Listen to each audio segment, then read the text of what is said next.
5,000 మంది డూప్లికేట్ ఉద్యోగులు ఉన్నారట. కాంట్రాక్ట్ అవుట్సోర్సింగ్లో బయటపడ్డ భాగోతం. ప్రతి నెల శాలరీల పేరిట 25 కోట్ల రూపాయలు లూటీ అవుతుందట. ఎన్ని రోజులు చెప్తారా ఈ వ్యవహారం అంతా? దాదాపు 6 నెలల నుంచి మొత్తుకుంటున్నాం మేమైతే. ఇది ఇట్లా ఉన్నదని 6 నెలల నుంచి మొత్తుకుంటున్నాం. మీరు వచ్చి అధికారంలోకి వచ్చి 2 సంవత్సరాలు అయింది. దీని మీద ఒక కమిటీ వేసి వాస్తవాలు ఏంటనే తేల్చొచ్చు కదా. ప్రతిరోజు పేపర్లలో వస్తున్నది, కానీ ఒక్కటి రెస్పాండ్ అవుతాడు దీని మీద. ఆ 25 లక్షల లూటీ అయిన డబ్బులేవో ఉన్న జెన్యూన్గా ఉన్న అవుట్సోర్సింగ్ ఉద్యోగులకు ఇచ్చినా వాళ్ళ కుటుంబాలను బాగుపడతాయి కదా, రాష్ట్రం బాగుపడుతుంది కదా. వాళ్ళు కూడా ఏమంటున్నారు, మాకు ఈ ఏజెన్సీలతో వద్దురని ఆయన మాకు కార్పొరేషన్ ఏర్పాటు చేయని అడుగుతున్నారు. ఆంధ్రప్రదేశ్లో తెలంగాణ తెచ్చుకున్న తెలంగాణలోనేమో కొట్లాడి తెచ్చుకున్న తెలంగాణలోనేమో అవుట్సోర్సింగ్ ఉద్యోగులు ఒక కార్పొరేషన్ కింద రాలేదు. కానీ ఏ తెలంగాణ ఆంధ్ర విడిపోవద్దనుకున్న ఆంధ్రప్రదేశ్ గవర్నమెంట్స్ మాత్రం ఆల్రెడీ వాళ్ళని చేసేసుకున్నాయి. ఒక కార్పొరేషన్ కింద తెచ్చుకొని గవర్నమెంట్ వాళ్ళకి జీతాలు ఇస్తున్నది.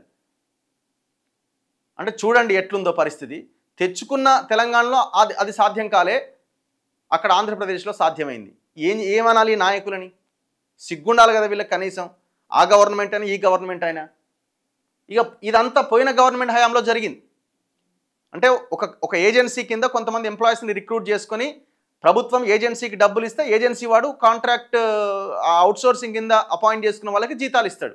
ఈ ఏజెన్సీ వాడు ఏం చేస్తున్నాడు, ఇద్దరితో పని చేయించి 5 బిల్లులు ఎత్తుకపోతున్నాడు. అంత ఫేక్ గాలు ఉన్నారట మొత్తం. అంటే దాదాపుగా ప్రతి నెల దాదాపు 25 కోట్ల ప్రభుత్వ డబ్బులు లూటీ అవుతున్నాయట. ఆధార్ కార్డు వివరాలు తీసుకోవడంతో వెలుగు చూసిన ఉద్యోగుల మాఫియా. ప్రజాధనం దుర్వినియోగం అవుతున్నా గుర్తించని గత సర్కార్ ఉద్యోగ వ్యవస్థను ఇక పూర్తిగా స్ట్రీమ్లైన్ చేసేలా డిజిటల్ మానిటరింగ్ అట. ఏం చేస్తారే 22, 23, 24 నెలలు పడుతుందా ఇంకా మీకు స్ట్రీమ్లైన్ చేయడానికి? రాష్ట్రంలో కాంట్రాక్ట్ అవుట్సోర్సింగ్ ఉద్యోగాల మాఫియాను ఆర్థిక శాఖ బయటపెట్టింది. ప్రభుత్వ శాఖల్లో పనిచేస్తున్న ఉద్యోగుల వివరాలను ఆధార్ కార్డుతో లింకు చేయడంతో అసలు నిజాలు వెలుగులోకి వచ్చాయి. కాంట్రాక్ట్ అవుట్సోర్సింగ్లో ఏకంగా 5,000 మందికి పైగా డూప్లికేట్ ఉద్యోగులు ఉన్నారు. అసలు అక్కడ ఉద్యోగులే లేకుండా పేర్లు సృష్టించిన ఒక ఎత్తు అయితే, ఒకే వ్యక్తి పేరుతో 2-3 చోట్ల జీతాలు తీసుకుంటున్నారట. ప్రభుత్వంలో పర్మనెంట్ ఉద్యోగం చేస్తున్న వారు సైతం అవుట్సోర్సింగ్ ఏజెన్సీల ద్వారా తాత్కాలిక ఉద్యోగులుగా నమోదైనట్టు అధికారులు గుర్తించారు. కొన్ని ఏజెన్సీలు ఆయా శాఖల్లోని కొందరు అవినీతి అధికారుల అండదండలతో ఈ దందా నడుస్తున్నది. ప్రాథమిక అంచనాల ప్రకారం కేవలం ఈ బోగస్ ఉద్యోగుల జీతాల పేరిట ప్రతి నెల దాదాపు 25 కోట్లు పక్కదారి పడుతున్నట్టు సమాచారం. అంటే ఏడాదికి సుమారుగా 250 కోట్ల ప్రజల సొమ్ము అక్రమార్కుల జేబుల్లోకి వెళ్తున్నది. ఇంత పెద్ద మొత్తంలో ప్రజాధనం దుర్వినియోగం అవుతున్న గత సర్కార్ హయాంలో ఎవరు గుర్తించకపోవడం గమనార్హం. గత సర్కార్ గుర్తించలేదు కాబట్టి వాడిని అవతలకి తన్నీరు. మరి నువ్వేం చేస్తున్నావు?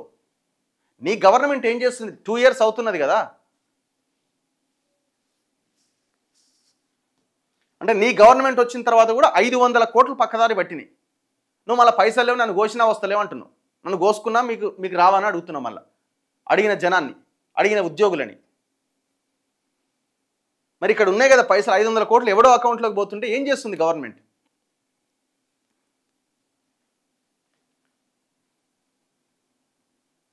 పోనీ ఇదేమన్నా తెలంగాణ బిడ్డల అకౌంట్లోకి పోతున్నాయి, అన్యాయంగా పోతున్నా కూడా సరే మన పిల్లలే కదా అనుకుందాం. అట్లా కూడా పోవవి. అవి మొత్తం ఏజెన్సీలకు పోతున్నాయి. ఎవరి ఏజెన్సీలు? రాజకీయ నాయకులే. మరి ఏజెన్సీలు మొత్తం బీఆర్ఎస్ హయాంలో వచ్చినటువంటి ఏజెన్సీలని రేవంత్ రెడ్డి ఎందుకు తీసేయలేకపోతున్నాడు?